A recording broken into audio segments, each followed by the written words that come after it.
On the bros, Jamal Murray, the Human Torch. Jamal Murray really struggled in them first 3 quarters, but in the fourth, boy, he was on one. Offensively, obviously, but also defensively, he made a lot of key plays that helped Denver out a lot.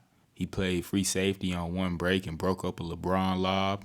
He also clamped Bron one time when he tried to push the ball down the court. But none of that matters for real. I don't really care about none of that. I ain't gonna lie. Offensively, he was pulling some crazy Jones, and I actually don't think that he missed no shots other than getting blocked by Anthony Davis. When you consider the difficulty on the shots that he was taking, that is absolutely absurd. But this ain't nothing new from him. We've been seeing him do this. This is why he has always garnered my respect since the bubble. Depending on the night, he is literally the greatest of all time. And the Nuggets were able to do what they did in that fourth quarter, and I don't even think Jokic scored. But as far as the game as a whole, man, I absolutely loved it. I thoroughly enjoyed it. Mike Malone and Darvin Ham are putting on an absolute coaching clinic. Darvin Ham ain't lie when he said he had more in the tuck. He let Anthony Davis start on Jokic, obviously, but he actually did start Vandal in his game and started him on Jamal Murray, which did have a lot to do with his early struggles. And once we started to see the subs roll in, Rui came in and immediately took back the Jokic assignment. And on that first possession that he checked in the game, they absolutely shut down the Nugget offense, bro. It was kind of crazy. Letting AD kind of roam around, again, muddied up a lot of their offense. And something that they tried to do, if I remember correctly, when Rui first came in, they brought in Jeff Green. Shout out Draymond. He brought that suggestion up on his podcast. You know, he's a full-time podcaster now. He in Cancun. He brought up that subbing out Aaron Gordon might have been for the best, bringing in Jeff Green, who has a similar physical profile, but who's also obviously a much better and more confident shooter than Aaron Gordon is. I don't think he made no threes tonight. He might have made one, but either way, good adjustment from Mike Malone. Another key sub so far on both games for the Nuggets has been Bruce Brown. He had to come in this game early tonight because KCP picked up a quick 2 fouls, and he immediately came in and did what he do.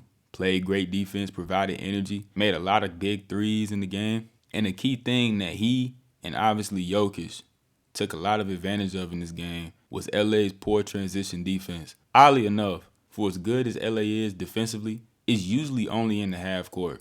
When Denver has pushed the rock on them in this series, boy, they have absolutely exposed them. The lack of attention to detail they show in transition defensively is a little alarming, I ain't gonna lie.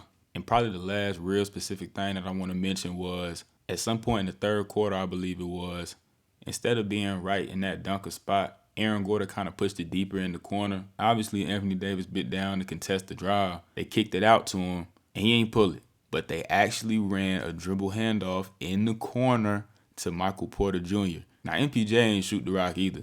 But what the DHO did was they got the switch, and I believe it was Schroeder on Aaron Gordon. And Aaron Gordon absolutely punished him on his way to the rim for a bucket. I mentioned trying to do something like that in my game one reaction. And when they actually did it, boy, I almost screamed in my room. I can't lie to you.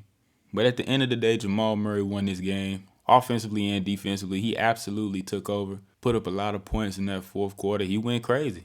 And I can't end this video without slandering the two best for the Lakers. Anthony Davis offensively didn't play the best. We can be honest. Defensively, he was, again, excellent. Offensively, it wasn't quite there tonight. And LeBron James' performance, in my humble opinion, was absolutely abysmal. He actually low-key shot the Lakers out of this game early in the fourth quarter. He just kept pulling. Like, bro, stop. That is not you. Not to mention missing a few layups. He blew a wide-open transition dunk, which was kind of funny, I ain't gonna lie.